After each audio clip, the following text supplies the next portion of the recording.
Peace, family. Welcome to Yemimah's World. I'm your Djelimusa and Yemimah. And I am glad to be back at it again. So I got to make this one real short and real quick. So, what's today? Tuesday. Happy Tuesday, everyone. So, look, last night I went to a genealogy workshop. And they had on the panel a black woman and a white woman who were kind of talking about genealogy. Now, this was supposed to be specific to African Americans, but mostly the people that were in there, it was more whites than black. It was all female, but it was about maybe 10 of us. And I think 3 of us were black and the other 7, I think, were white, but they were all senior white women.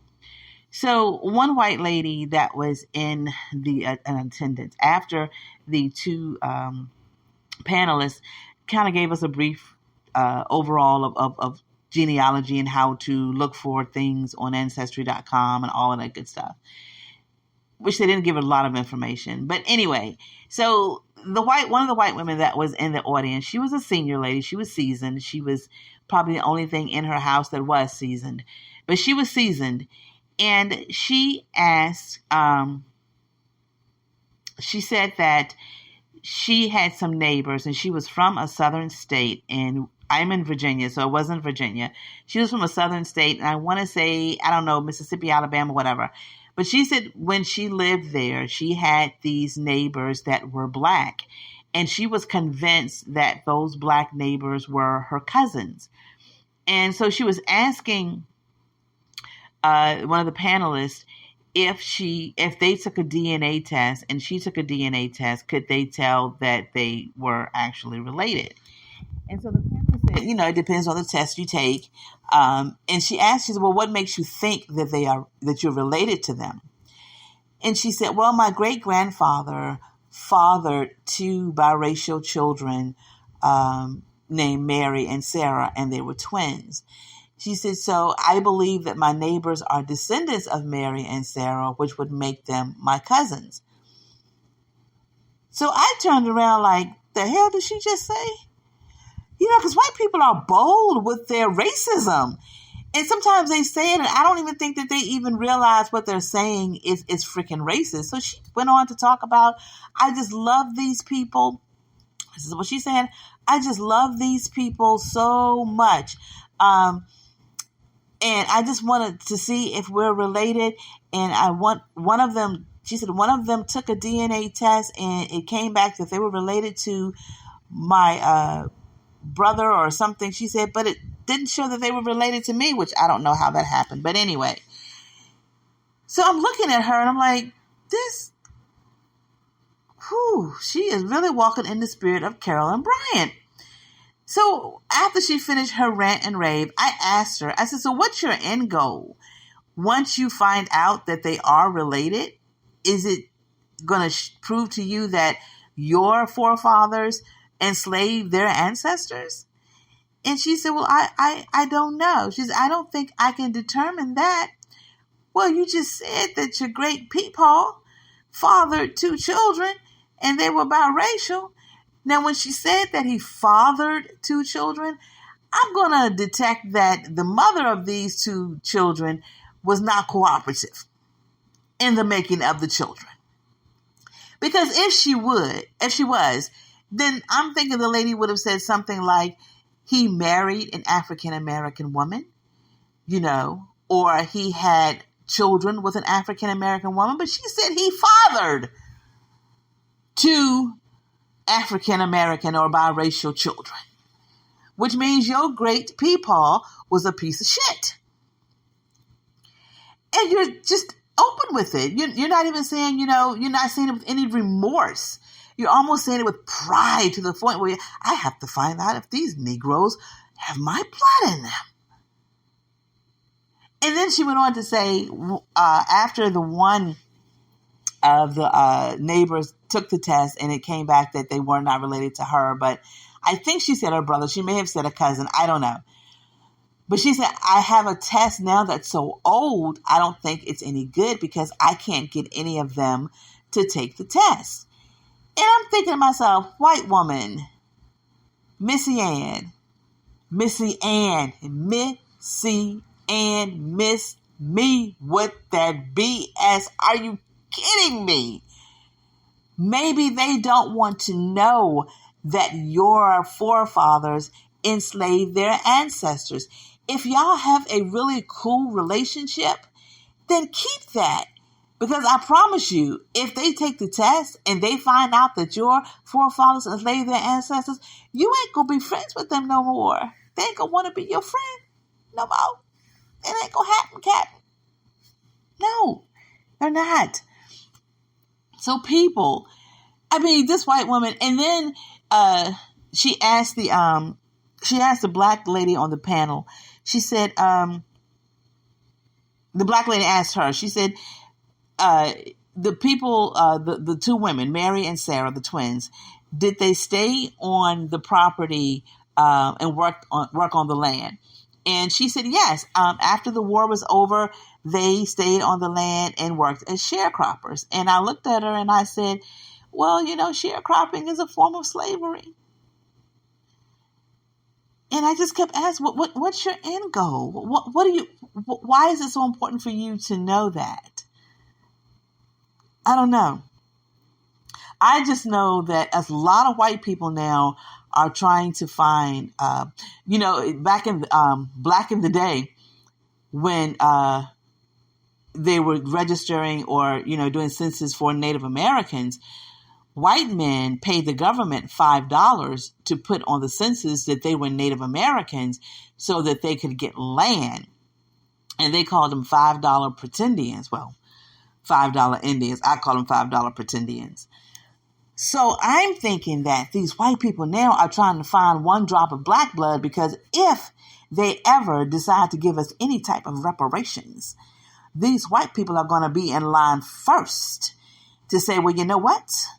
My great peepaw fathered 2 black children.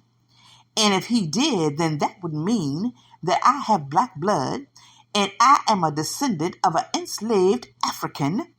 Therefore, I shall have reparations. That's all I can think of, because this is ridiculous. And the kicker is, if that ain't enough, the black woman on the panel, and I use the term black loosely, because she was so happy to say, she gave us her genealogy. Well, I have European and I have Scottish and English and African and Native American, in my genealogy. She was just happy to say that she wasn't pure black. I'm black. Well, I ain't black.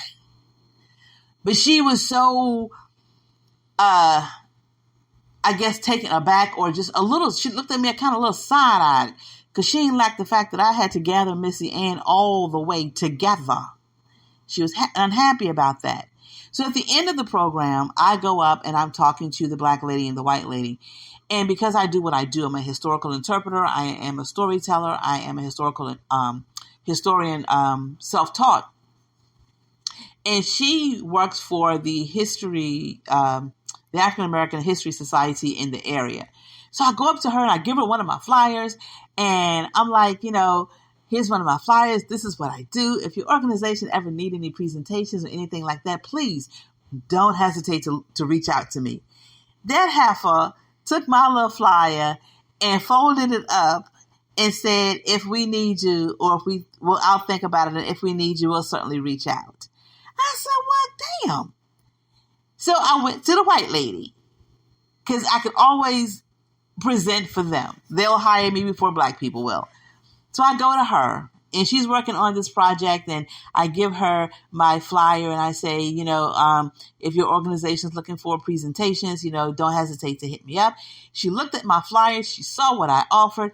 She asked me if I knew a lady who worked on African-American projects in the area, and I said no. She said, is it okay if I forward her your information? I think you two could do a lot of good work together. I said, well, God darn. I said, yes, you may. You certainly can. I was just taken aback and just floored.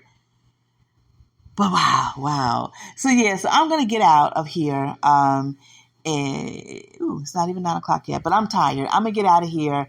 But I just want to come on really quick to just say, white people, y'all just come out and just say the darndest things. We thought fifth graders say the darndest thing, or kids say the darndest thing, but y'all seasoned white women, y'all come out with some stuff. And you ain't shamed neither. I know my brother always said whenever we do something that's really out of this world, he'll say, you ain't shamed at all, are you? And you're not. Y'all not shamed at all. Y'all just want to know. So yeah, she wants to know if her neighbors are her cousins. I guess she wants to, y'all know when we have a cookout, people come and we don't know who they are. But we always say that's cousin such and such. So maybe they've been having cookouts and she hasn't been invited. So maybe if she finds out that she's their cousin, she'll get invited to the cookout. I don't know. I'm just saying that was the kind of vibe I was getting. And I'll say this last thing and then I'm out of here. I wish that the government would put as much money into finding missing Black people as they do into finding dead Black people. Because the government puts a whole lot of money into nonprofit organizations for people to research Black descendants of Thomas Jefferson and Black descendants of Peyton Randolph and Black descendants of George Washington and Black descendants of this, that, the other. And these Black kids did this back in 1775 and 1825. And they pay mostly white people to research and to find this information. So I just wish they put just as much energy into finding and money into finding Black people that are missing and could still be alive as they do into dead Black people. They put a lot of money also when we were considered property. If one person ran away, then they would, spend their last dime trying to find that person because we were property. And so we had to bring their property back. But now that we're free, give us free. One of us go missing. They'll be back. Don't worry. They'll be back. All right. And not only will they be back, but I will be Black too. And I'll be back with another episode. Until then, stay safe, stay Black, and love each other. Peace.